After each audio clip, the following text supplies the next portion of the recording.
Hi guys, well in today's video I want to talk to you about how you may be closer to be able to retire than you actually think you are.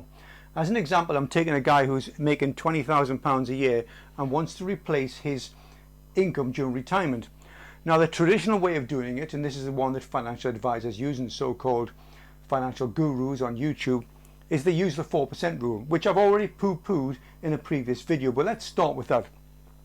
So the 4% rule tells you that you should require 25 times your current salary in order to be able to withdraw 4% throughout the term of your retirement, i.e. over 30 years, which is what the 4% rule calculated as. So 25 times 20 means you require, take that out, see we're doing it live, £500,000, which I don't mind sharing with you is a staggering amount. If you're earning £20,000 and you tell someone they have to save up £500,000 during their lifetime in order to retire and replace that, that's a staggering amount. So the original author of the 4% rule, a guy called William Bengen, says there's a little problem with the 4% rule and it shouldn't be 4%, and he revised it and said it should be closer to 7%. So that was 4%. So let's look at 7%. 7% means you only need 14 times your salary. So 14 times is £280,000, which, while still being a lot of money, is a lot less than the original 500,000. Now both of these are used to calculate how much you need in a fund, either a pension fund or something like an ISA or an ETF. It doesn't include property, so I want to compare that and contrast it with what you need in property. I'm going to use myself as an example.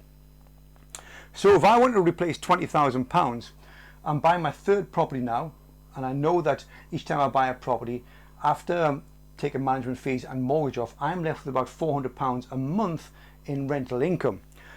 So to replace that, I'm going to need 5 properties. And I also know, because I've done it 3 times now, that it costs me around £20,000 to get into a property. That is, to pay the deposit, pay the legals, pay the stamp duty, pay the mortgage broker and such, like £20,000, maybe a little refurb as well. So I'm going to need 5 of those. So 5 times that comes to 100,000.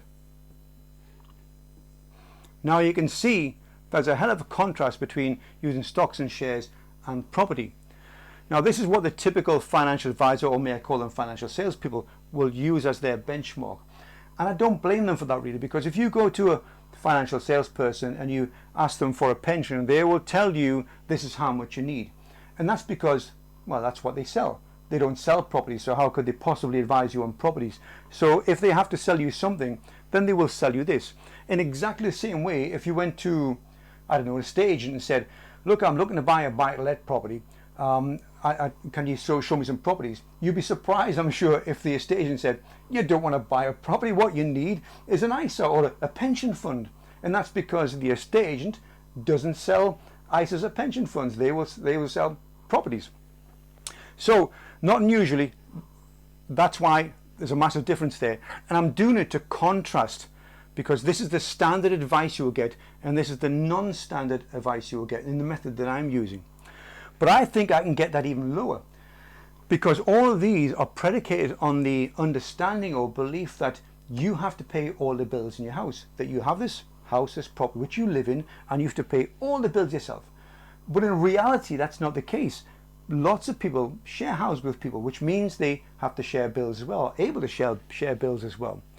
So maybe you don't have to replace the whole of your salary. Maybe all you have to replace is that bit, that liability of your contribution to the bills in order to retire. And this is where I am now. You see, my contribution to the household bills is I pay all the bills in the household to do with the house. So that includes things like mortgage, council tax, gas, electricity, water and insurance. And my wife pays things like food and presents at Christmas and such like. So that's her responsibility. So my contribution to the bills are about £1,000 a month. So maybe if I wanted to retire, I don't need 20,000. I just need to replace the £1,000 a month that is my liability towards the household bills.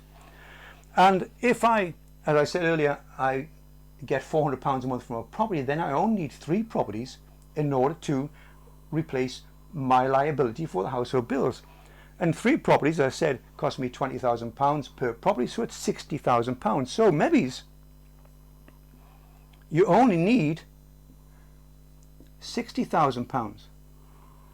Now I'm doing this for a couple of reasons, just to primarily show the difference in what a financial advisor would tell you and what I would tell you. And this is not advice, of course, this is just my experience, because this is where I am right now.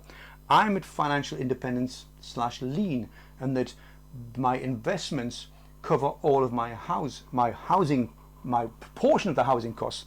So I could effectively retire.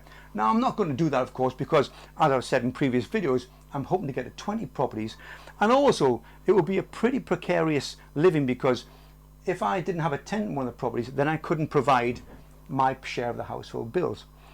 But I'm doing it again just to show the contrast, the difference in what you are told by so-called experts that you require and what you may require.